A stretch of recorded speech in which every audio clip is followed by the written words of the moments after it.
تمام حاضرین کی خدمت میں یہ ناچیز سلام پیش کرتا ہے۔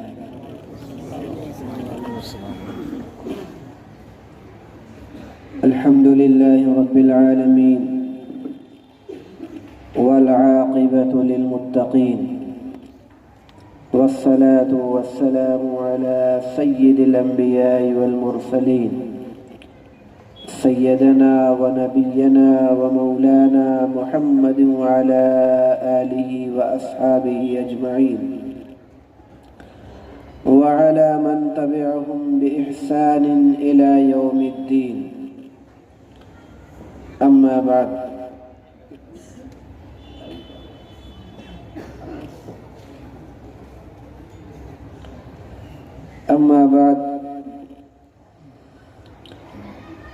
فأعوذ بالله من الشيطان الرجيم، بسم الله الرحمن الرحيم. أم كنتم شهداء إذ حضر يعقوب الموت إذ قال لبنيه ما تعبدون من بعدي قالوا نعبد إلهك وإله آبائك إبراهيم وإسماعيل وإسحاق إن ربك عليم حكيم. صدق الله العظيم. وقال النبي الأكرم صلى الله عليه وسلم: بادروا بالأعمال الصالحة فتكون فتن كقطع الليل المظلم يصبح الرجل مؤمنا ويمسي كافرا ويمسي مؤمنا ويصبح كافرا ويبيع دينه بعرض من الدنيا أو كما قال عليه الصلاة والسلام. سبھی حضرات درود شریف پڑھنے اللہم صلی علی سیدنا و نبینا و مولانا محمد وعلى آل سيدنا ونبينا ومولانا محمد وعلى آله وبارك وسلم.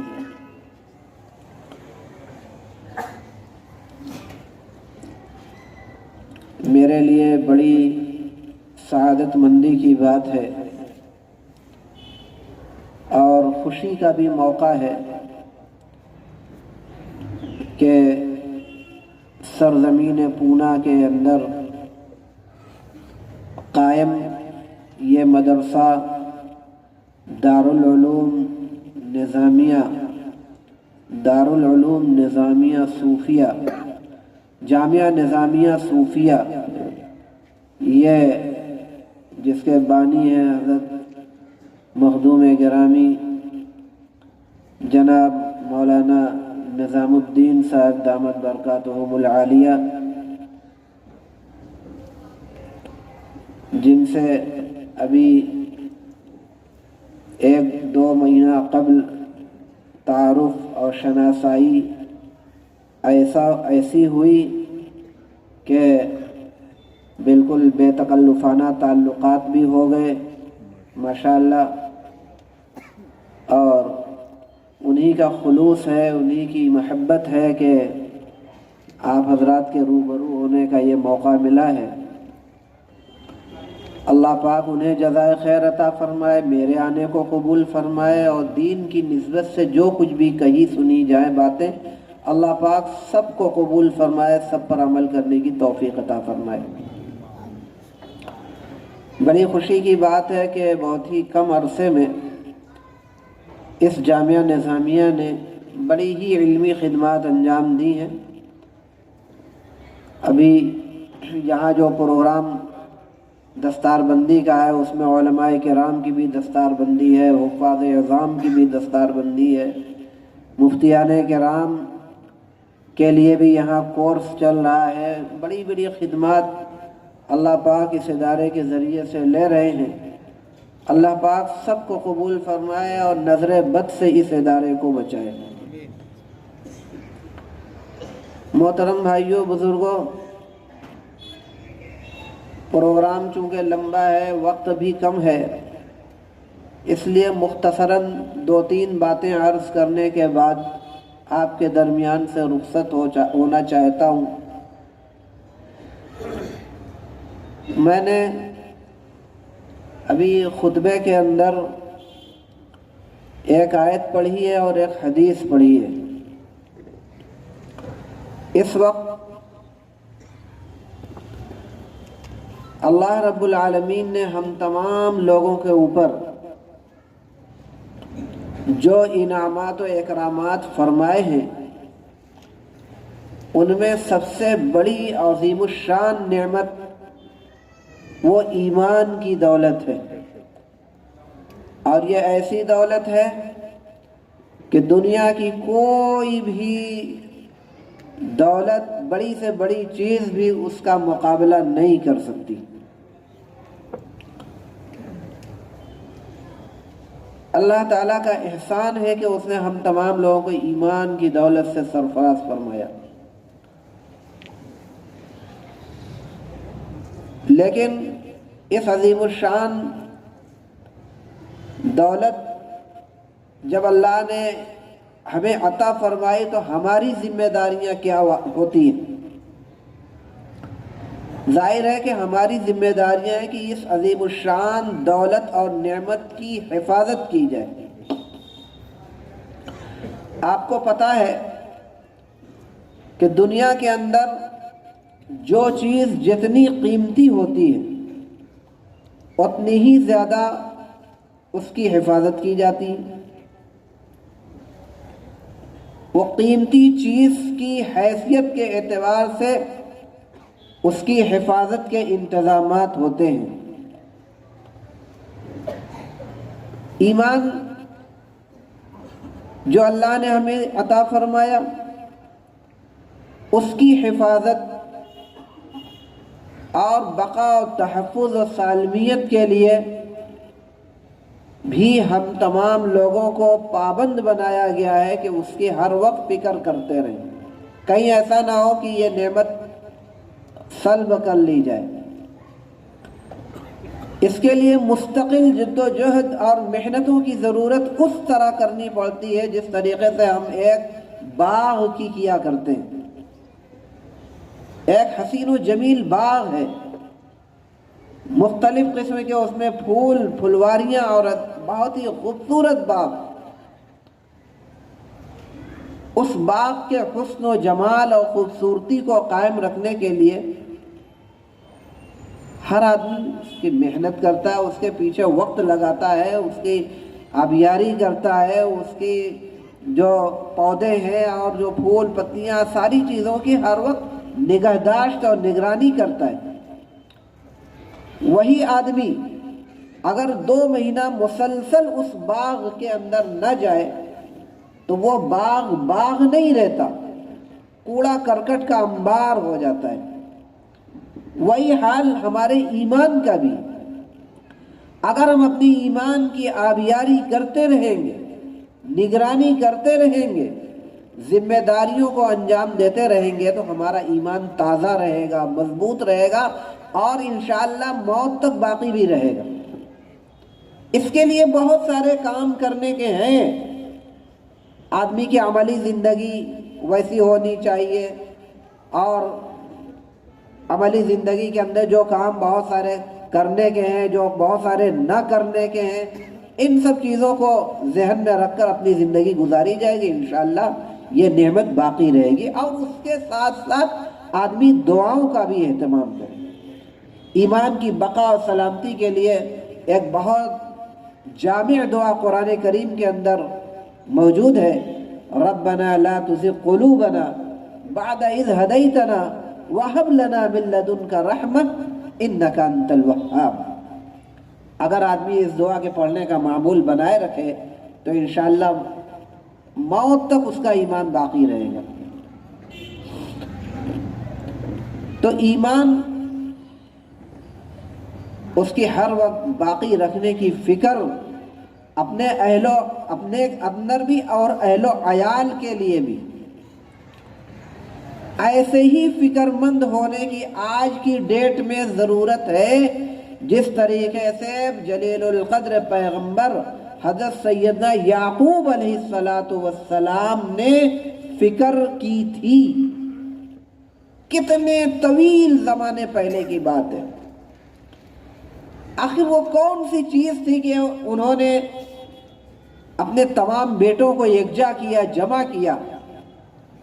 حالانکہ حضرت یعقوب علیہ السلام بذات خود ایک جلیل القدر پیغمبر، اور جلیل القدر پیغمبر حضرت اسحاق علیہ السلام کے صاحبزادے، حضرت ابراہیم علیہ السلام کے پوتے، اور خود ان کے بیٹے حضرت یوسف علیہ السلام جلیل القدر پیغمبر، اور ان کے تمام بھائیوں کو پورا گھر نورانی، عرفانی، اور یہ انبیاء کرام علیہ السلام کی روحانی اولاد، اور بذات خود ان کے بیٹے بھی انبیاء کرام میں ان کا شمار ہوا۔ لیکن ساری چیزوں کے باوجود آخر وقت میں حضرت یعقوب علیہ السلام اپنے بیٹوں کو اکٹھا کرتے ہیں اور ایک وصیت کرتے ہیں، ایک سوال کرتے ہیں۔ وہ سوال زمین جائیداد کے تعلق سے نہیں تھا کہ تم ان کی حفاظت کیسے کرو گے، میرے بعد کاروبار کیسے کرو گے کہ تم لوگ کسی طریقے کا نقصان نہ اٹھانے پاؤ، نہیں،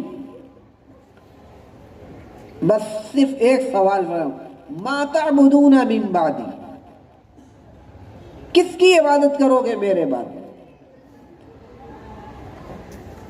بیک زبان تمام بیٹوں نے یہی کہا کہ ابا جان، قالوا نعبد الہک و الہ آبائک، بھائی آپ کے جو معبود ہیں، آپ کے باپ دادا کے جو معبود ہیں، جو وہی اسی معبود کی ہم بھی عبادت کریں۔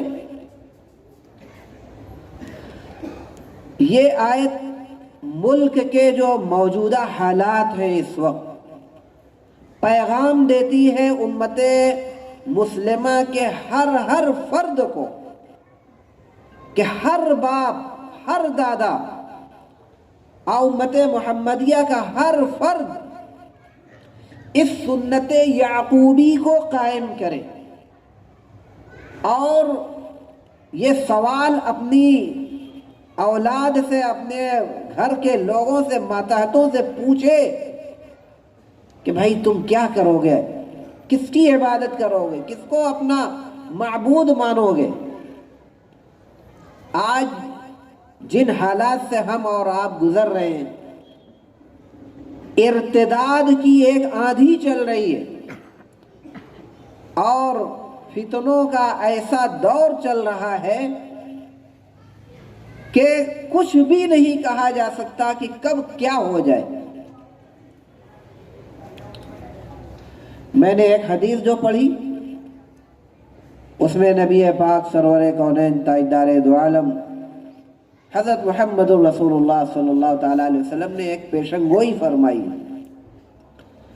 اور یہ پیشن گوئی جو فرمائی ہے میں بھی کہہ رہا ہوں، اور جب میں بتلاؤں گا تو آپ بھی انشاءاللہ اس کی تائید و تصدیق کریں گے کہ آج کی ڈیٹ میں وہ پوری کی پوری باتیں بالکل صادق آ رہی ہیں، مکمل ہو چکی ہے آپ کی یہ پیشن گوئی۔ کیا فرمایا آپ صلی اللہ علیہ وسلم نے؟ پہلے تو ایک نصیحت فرمائی کہ بادروا بالاعمال الصالحہ، نیک کام کے کرنے میں جلدی مبادرت اختیار کرو، یعنی جتنا جلدی ہو سکے اس کو کر لو، آج کا کام کل پہ نہ ٹالو۔ ہمارے بڑوں نے کہا کہ اگر دل کے اندر کوئی نیک کام کرنے کا داعیہ پیدا ہوتا ہے تو اس کی ایسی ہی قدر کرو جیسی مہمان کی کرتے ہو، کیونکہ مہمان کی ناقدری ہوگی تو مہمان روٹ کر چلا جائے گا تو دوبارہ نہیں آئے گا آپ کے دروازے پر۔ اور حدیث میں بھی باقاعدہ اسلامی تعلیمات میں بہت یہاں تو مہمان نوازی، اس کی عزت و اکرام کے اوپر بھی زور دیا گیا۔ تو وہی حال اس جذبے کا بھی ہوتا ہے جو دل کے اندر پیدا ہوتا ہے کہ اللہ آج ہمیں یہ کام کر لینا چاہیے، داعیہ پیدا ہوا فوراً اس کو کر لو، کیونکہ آئندہ موت کا تو کسی کو کچھ بھروسہ ہی نہیں، کب کس کی کیسے کب اچانک موت آ جائے کون جانتا ہے۔ ایک بات. اب دوسری بات یہ کہ اس بات کی کیا گارنٹی کہ کل کرنے کی توفیق ہی ہو جائے. جیسا کہ آج کل کے نوجوانوں کا اس میں لڑکے لڑکیاں سب شامل ہیں. جب دین کی طرف بلایا جاتا ہے نماز پڑھو یہ کرو وہ کرو، ارے ابھی تو عمر ہی کتنی ہے، ابھی تھوڑا سا بڑے ہو جائے، تھوڑا عمر زیادہ ہو جائے بڑھاپے میں، یا کم سے کم ادھیڑ تو ہو جائیں. اس طرح کی باتیں آتی. یہ زبان ان کی ہوتی ہے، یہ کلمات شیطان کے ہوا کرتے ہیں. اچھا چلو صاحب، عمر ہو گئی، ادھیڑ ہو، پوری جوانی کا زمانہ اب ادھیڑی کے اندر قدم رکھے، بڑھاپا بالکل سر پہ، لیکن ابھی تک جناب والا نے نماز شروع نہیں کیا. آپ ہر جگہ دیکھ سکتے ہیں، کم سے کم اسی پورے علاقے، پورے آس پاس میں ارد گرد میں ایک نگاہ دوڑائیں، آپ کو ایسی بہت بڑی تعداد ملے گی ان بوڑھوں مردوں اور بوڑھے عورتوں کی جن کی عمر 70 سال 65 سال ہے، لیکن اس عمر کے بوڑھے بوڑھیاں 100% آپ کو نمازی ملے، ایسا نہیں ہوگا. 70 سال کی عمر ہو گئی لیکن بڑے میاں ابھی نماز ندارت، ہر جگہ ایسے ہی ملے گا. یہ کوئی ایسا نہیں کہ صرف یہاں کی بات ہے، ہر جگہ ایسی. عورتیں بھی اس طرح کی ملے گی، اچھی خاصی عمر ہے لیکن نماز نہیں، پوری زندگی اسی امید میں تھی کہ کل پڑھ لیں گے کل پڑھ لیں گے یہ ہو جائے، لیکن تو یہ توفیق کی بات ہوتی ہے. اسی لیے کہا کہ جتنا جلد ممکن ہو سکے نیکی کا کام کر لو. اور ایک نیکی کا کام، جیسے آدمی روزانہ نماز پڑھتا ہے، تلاوت کرتا ہے، لیکن فرض نماز پڑھتا ہے. اب دل کے اندر داعیہ پیدا ہوا کہ یار روز تو فرض نماز پڑھتے ہی ہیں، چلو کبھی کبھی تہجد بھی پڑھ لیا کرے. تو داعیہ پیدا ہو فوراً پڑھ لیا جائے، ارادہ کر کے سویا جائے کہ انشاءاللہ آج تہجد ضرور پڑھوں گا. اور اگر خدا نخواستہ نیند نہیں کھلی تو انشاءاللہ پھر بھی اس کو ثواب ملے گا، لیکن ارادہ تو کم سے کم کرے. تلاوت نہیں ہے زندگی میں، تلاوت شروع کر دی جائے. بہرحال تو کہا کہ جلدی کر لو یہ کام. آگے جو تفصیل آپ صلی اللہ علیہ وسلم نے فرمایا فَتَكُونُ فِتَنٌ كَقِطَعِ اللَّيْلِ الْمُظْلِمِ، کیونکہ بہت سارے فتنے پیدا ہوں گے اندھیری رات کے ٹکڑوں کے مانند. کیا مطلب؟ جس طریقے سے رات اچانک نہیں آتی. رات کی شروعات کب سے ہوتی ہے؟ سورج ڈوبا اور رات کی شروعات ہو گئی. غروب آفتاب کے بعد جو ہم مغرب کی نماز ادا کرتے ہیں وہ ہم رات میں ادا کرتے ہیں، لیکن اتنی رات ہوتی ہے کہ بغیر لائٹ جلائے بھی آدمی آپ کوئی چیز پڑھ بھی سکتے ہیں، سامنے والے کو دیکھ بھی سکتے ہیں، لیکن اس کے 10 منٹ کے بعد اب وہ بات نہیں رہے گی. آنے والا جو 10 منٹ کے بعد آنے والا جو اس سے کہیں زیادہ تاریخ، پھر اس کے بعد اس طریقے سے جیسے جیسے رات گزرتی جائے گی ویسے ویسے اندھیری کے اندر اضافہ ہوتا جائے گا. اسی طریقے سے مثال دی آپ صلی اللہ علیہ وسلم نے فتنوں کی، کہ جو فتنے آئیں گے وہ پہلے والے فتنے کے مقابلے میں کہیں زیادہ سخت ہوں گے. آپ یہ اتنے سخت فتنے ہوں گے، اتنے سخت فتنے، بعض احادیث کے اندر یہاں تک کہا گیا کہ بارش کے قطروں کی مانند پے در پے ایک لگاتار فتنے نازل ہوں گے. تو پھر فرمایا کہ فَتَكُونُ فِتَنٌ كَقِطَعِ اللَّيْلِ الْمُظْلِمِ يُصْبِحُ الرَّجُلُ مُؤْمِنًا وَيُمْسِي كَافِرًا، کہ اتنے فتنے ہوں گے کہ فتنوں کی زد میں آ کر ایمان والا صبح میں تو مومن رہے گا، شام ہوتے ہوتے کافر ہو جائے گا، اور شام کے وقت تو مومن رہے گا لیکن صبح ہوتے ہوتے کافر ہو جائے گا، ایمان سے ہاتھ دھو بیٹھے گا. وَيَبِيعُ دِينَهُ بِعِرْضٍ مِّنَ الدُّنْيَا، اور دین کو اپنے دین کو، اپنے ایمان کو چند ٹکوں میں بیچ ڈالے گا۔ یہ پیشن گوئی ہے آپ صلی اللہ علیہ وسلم کی۔ یہ اس حدیث کو مد نظر رکھیے، اور اس وقت پورے ملک کے اندر اس وقت ہمارے ایمان کے تعلق سے جو پلاننگ، جو منصوبے اس وقت چل رہے ہیں، ملکی طور پر بھی اور عالمی طور پر بھی، آپ ذرا ایک نگاہ دیکھیے، پورے ایک نگاہ دوڑائیے کہ ہمارے خلاف کیسی کیسی منصوبہ بندیاں ہو رہی ہیں، کیسے کیسے پروگرام بن رہے ہیں، محض اس لیے کہ ان کو مسجدوں سے دور کیا جائے، مدارس سے دور کیا جائے، علماء کرام سے دور کیا جائے۔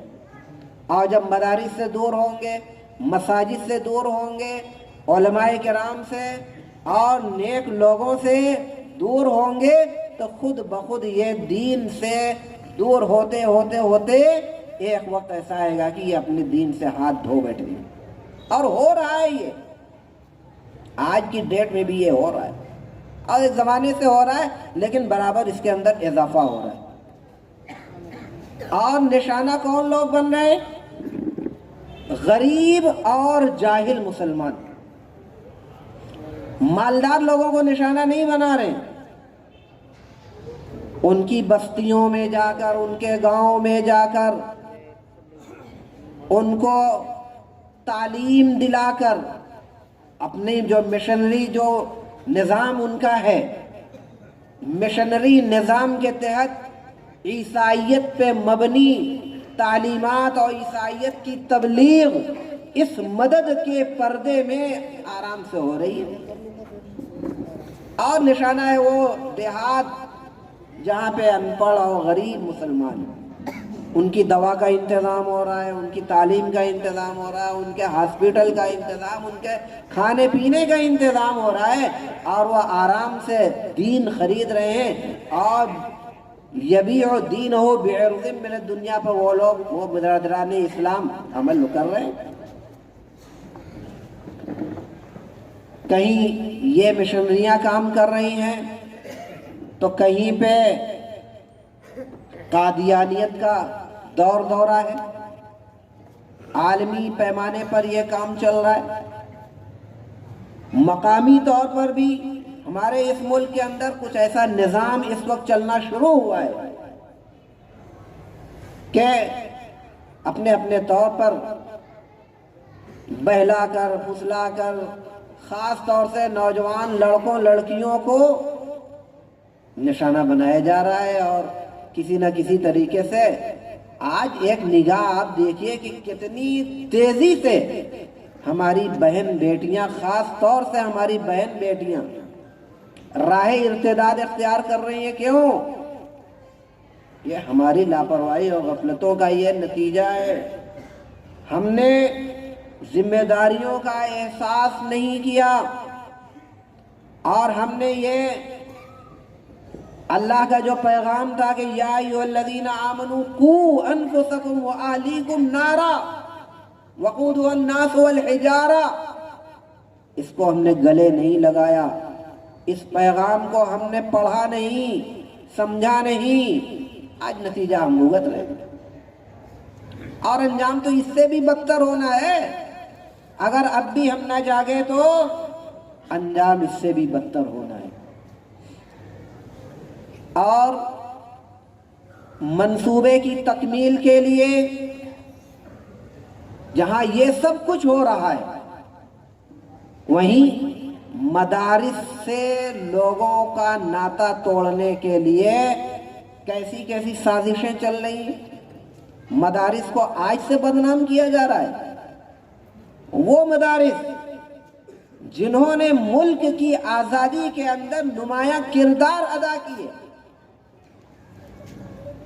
ملک کی اتنی عظیم الشان خدمات ان دینی مدارس نے انجام دی اور آج بھی دے رہے ہیں،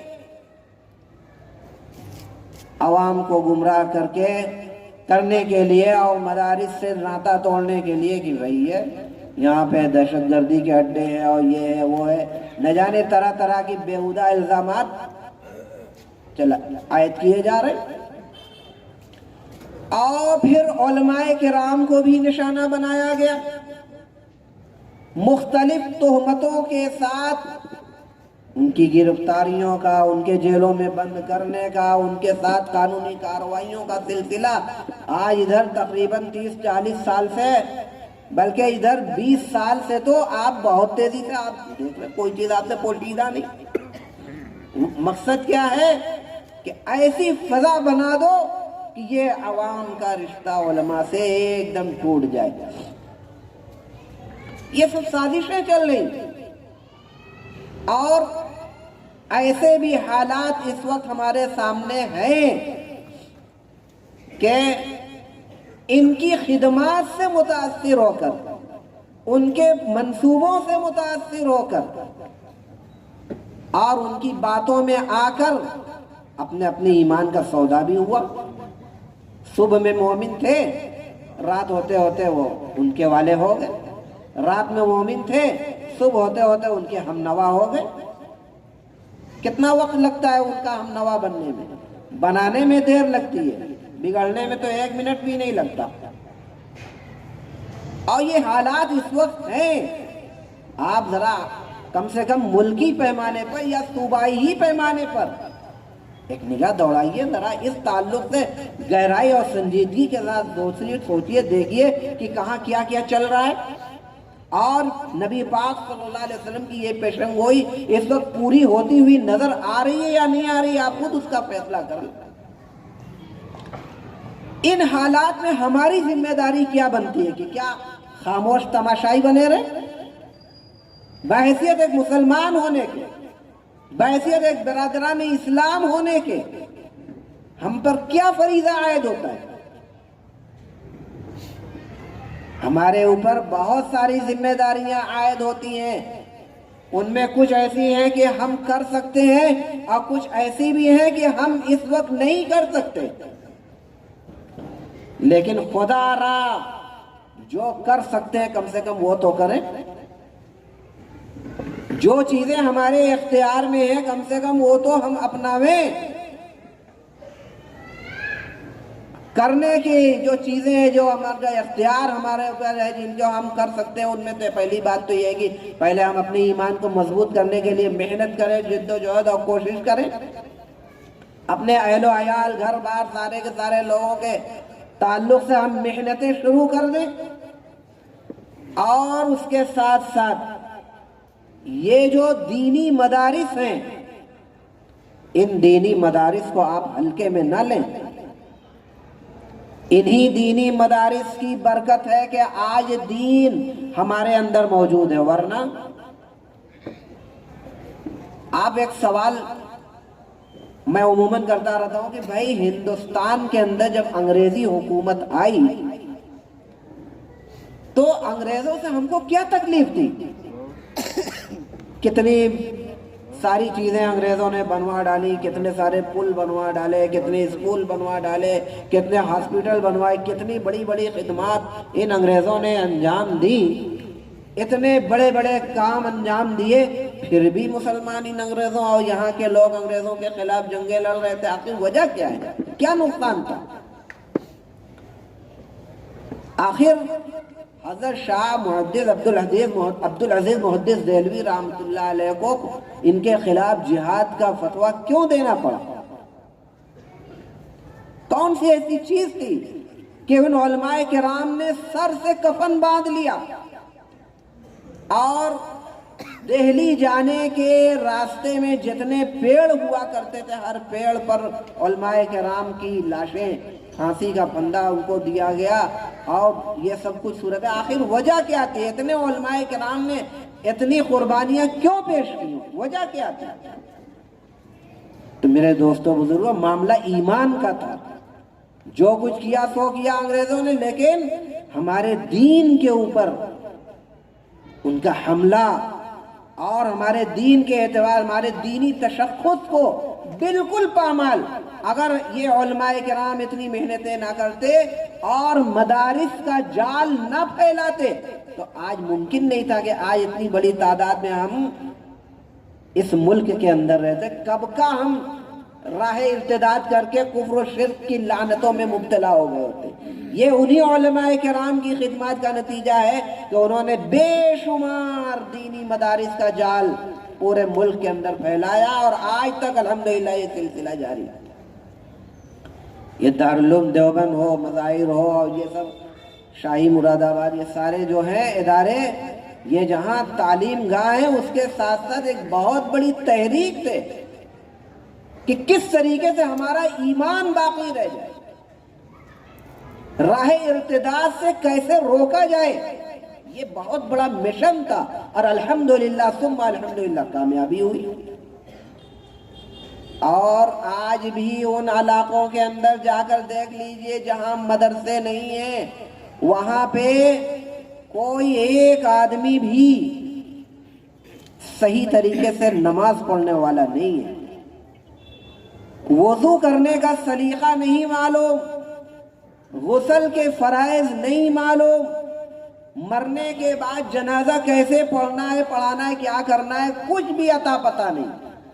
اور ایسی بھی مثالیں موجود ہیں کہ جہالت اور لا علمی کی وجہ سے مرنے والوں کو محض اس لیے جلا دیا گیا کہ کوئی جنازہ پڑھانے والا نہیں تھا، اور انہوں نے یہی سمجھا کہ بس جنازہ جب ہوا ہی نہیں تو دفن ہم کیوں کریں، جب جنازہ ہوا ہی نہیں تو ہم دفن کیوں کریں، لاؤ جلائیں گے اس کو. ایسی بھی مثالیں موجود ہیں. اس لیے میرے دوستوں بزرگوں، کرنے کا جو کام ہمارا دو کام ہے. ایک تو یہ کہ جہاں جہاں چاہے شہر ہو چاہے دیہات ہو، جہاں جہاں مدارس موجود ہیں ان مدارس کو مستحکم کرنے کی کوشش کی جائے، ان کی ضروریات کو پوری کرنے کا عزم کیا جائے، پوچھا جائے، پتہ چلایا جائے کہ بھائی آپ کے یہاں کیا ضرورت ہے. استاد کی ضرورت ہے، آپ ہم سے کہیے، ہم استاد کا انتظام کریں گے. طلبہ کی ضرورت ہے، آپ ہم سے کہیے. تنخواہوں کا انتظام کرنا ہے، آپ ہم سے کہیے. بچوں کے لیے معقول کمرے اور درسگاہیں نہیں ہیں، آپ ہم سے کہیے. یہ کام ہمارے کرنے کا. ہم آج کی ڈیٹ میں جو صورتحال ہے یہ تو فرض کے برابر ہو گیا ہے کہ ہم اپنے بہت سارے جو غیر ضروری حتیٰ کہ غیر شرعی اخراجات ہوتے ہیں اس کو روک کر ہم ان پیسوں کو یہاں پہ لگانے کی کوشش کریں تاکہ ہمارے دین کے بچنے کا انتظام، ہمارے ایمان کے بچنے کا انتظام ہو سکے. یہ ہماری اولین ذمہ داری ہے، ملی فریضہ ہے. یہ ہم اس کو ہلکے میں نہ لیں. بہت ہو چکا، 10-10 لاکھ 20-20 لاکھ روپے کی شادیاں ہم نے بہت کر لی. اب وقت ختم ہو چکا. یہ حالات ہمیں پیغام دے رہے کہ اب جاگ جاؤ، ہوش میں آ جاؤ، ہوش کے ناخن لے لو، ورنہ اب تمہاری خیر نہیں ہوگا. مان لو تم کسی طرح چلے بھی گئے ایمان بچا کر دنیا سے تو تمہارے اہل و عیال کا کیا ہوگا کوئی گارنٹی نہیں. اس لیے ان مدارس کو تقویت پہنچاؤ، مستحکم کرنے کا اہتمام کرو. ایسا نہ ہو کہ ان مدارس کے اندر ہماری لاپرواہی اور غفلت کی وجہ سے یہ مدارس اپنا کام کرتے ہیں تو وہ غلط نتائج برآمد ہونے لگے. ایک بات تو یہ کہ جہاں مدارس و مکاتب موجود ہوں ان کو مستحکم کرنے کا، ان کو تقویت پہنچانے کا کام کیا جائے. اور دوسرا کام کرنے کا یہ ہے کہ جہاں مدارس اور مکاتب نہیں ہیں سروے کر کر کے ان علاقوں میں پتہ لگا کر کم سے کم مکتب تو قائم کیا جائے. ہونا تو یہ چاہیے کہ پورے دن کا مکتب چلے، لیکن اگر وہ نہیں چل پا رہا ہے تو شبینہ مکتب کا اہتمام بھی کیا جاتا ہے. اتنے ہی سے شروعات کی جائے، کچھ تو کیا جائے. ان شبینہ مکتبوں کے اندر بھی اگر صالح اور نیک معلم اور استاذ رکھے جائیں گے اچھی تنخواہوں پر تو انشاءاللہ اس کے ذریعے سے اس گاؤں کے بچوں کو کم سے کم نماز کا سلیقہ معلوم ہوگا، کم سے کم جنازے کا طریقہ وہاں کے لوگوں کو معلوم ہوگا، دین معلوم ہوگا، عقیدہ معلوم ہوگا، سب کچھ معلوم ہوگا۔ عقیدوں کا مسئلہ بڑا اس وقت نازک ہوتا چلا جا رہا ہے۔